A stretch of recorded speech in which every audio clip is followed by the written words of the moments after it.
জেদ এমন একটা শব্দ যেটা আমরা প্রত্যেকেই জানি এবং প্রত্যেকে বুঝি। সে ছোটোবেলা থেকে বায়না করেছি, এটা চাই ওটা চাই ওটা চাই, বড় হয়ে গাড়ি চাই, তারপরে বিয়ে করব, নারী চাই।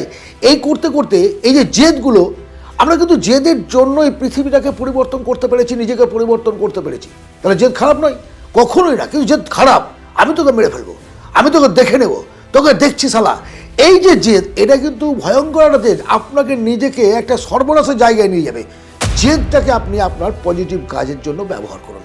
আপনার লক্ষ্য স্থির করেছেন, সেই লক্ষ্যে পৌঁছানোর জন্য অনেক রকম বাধা সৃষ্টি হচ্ছে।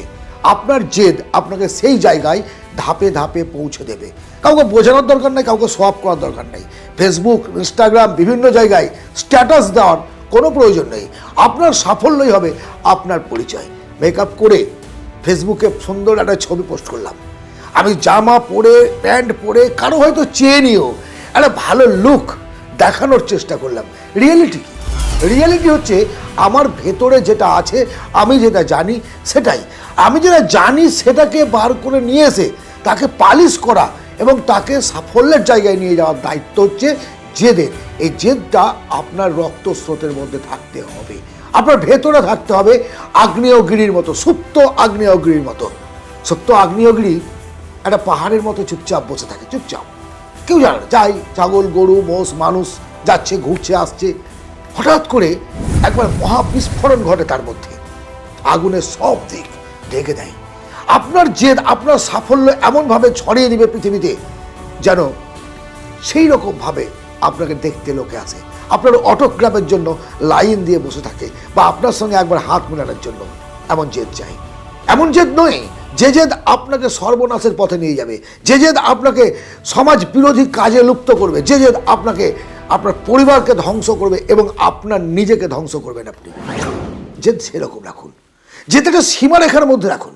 সীমারেখা মানে সব জেদই আমাকে জয় করতে হবে, আমি জয়ী হবই, যেভাবে হোক। কাউকে ল্যাং মেরে ফেলে দিয়ে তার পাকে ভেঙে দিয়ে ফুটবলে আমি জয়লাভ করলাম, আমি গোল দিলাম না। এটা জেদ, এটা এই জেদটা না অ্যাট্রাকটিভ জেদ নয়, এটা ডিস্ট্রাকটিভ জেদ। তাকে ধ্বংস করে দেয়, ডেস্ট্রয়েড জেদ।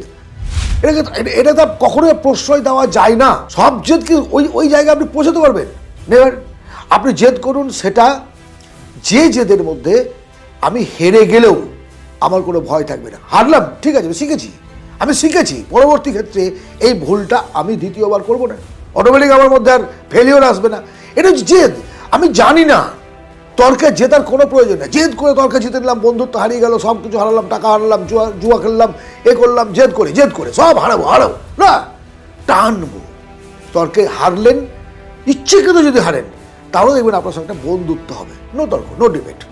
সবসময় সব জায়গায় সব কথা বলতে হবে, এটা কোনো মানে নেই, এটা কোনো অর্থই হয় না। আবারও বলছি, জেদ থাকুক, জেদ থাক মনের মধ্যে, জেদ থাক রক্তস্রোতে, জেদ থাক অদম্য ইচ্ছাই আমাদের মস্তিষ্কে।